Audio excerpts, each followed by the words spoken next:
മൃഗസ്നേഹികൾക്ക് വീണ്ടും സുപ്രീം കോടതിയുടെ വിമർശനം. ഗോൾഡി എന്ന തെരുവുനായെ ഡൽഹി എയിംസ് ഹോസ്പിറ്റലിൽ വളർത്തുന്നു എന്ന വാദത്തിലാണ് വിമർശനം. തെരുവുനായെ ആശുപത്രിയുടെ തിയേറ്ററിൽ കയറ്റിയോ എന്ന് സുപ്രീം കോടതി ചോദിച്ചു. ആശുപത്രി പരിസരത്തെ തെരുവുനായ്ക്കളെ മഹത്വവൽക്കരിക്കരുതെന്നും കോടതി വിമർശിച്ചു.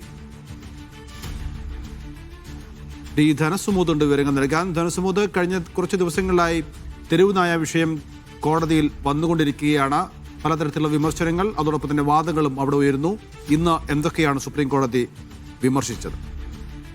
നൗഫൽ, മുതിർന്ന അഭിഭാഷകരായ കപിൽ സിബിൽ, കെ വേണുഗോപാൽ തുടങ്ങിയവർ മൃഗസ്നേഹികളും അവരുടെ സംഘടനകൾ പെറ്റായെന്ന് പറഞ്ഞ ഈ സംഘടനകൾക്ക് വേണ്ടിയാണ് ഹാജരാകുന്നത്. ഈ കഴിഞ്ഞ ദിവസം തന്നെ 2 ദിവസവും നായകളുടെ പരിക്കേറ്റവരുടെ ഭാഗത്തു നിന്നാണ് കോടതി ചിന്തിച്ചുകൊണ്ടിരിക്കുന്നതും അവർക്ക് ന്യായം കിട്ടണം എന്ന രീതിയിലാണ് കോടതി പല കമന്റുകളും പറഞ്ഞുകൊണ്ടിരിക്കുന്നത്. അതിനിടയിലാണ് കോടതിയുടെ ഒരു മനസ്സൊന്ന് ഇളക്കുന്നതിന് വേണ്ടിയും കോടതിയുടെ ഒരു സൗമനസ്യം കിട്ടാൻ വേണ്ടിയാണ് ഒരു കാര്യം അവർ എടുത്തിട്ടത്. അതായത് ഗോൾഡി എന്ന തെരുവുനായയെ ഡൽഹി എയിംസ് ഹോസ്പിറ്റലിൽ വളർത്തുന്നു, അതുകൊണ്ട് മൃഗസ്നേഹികൾ എല്ലാ ആശുപത്രിയിലും ഉണ്ട് എന്നുള്ളൊരു കാര്യമാണ് പറഞ്ഞത്.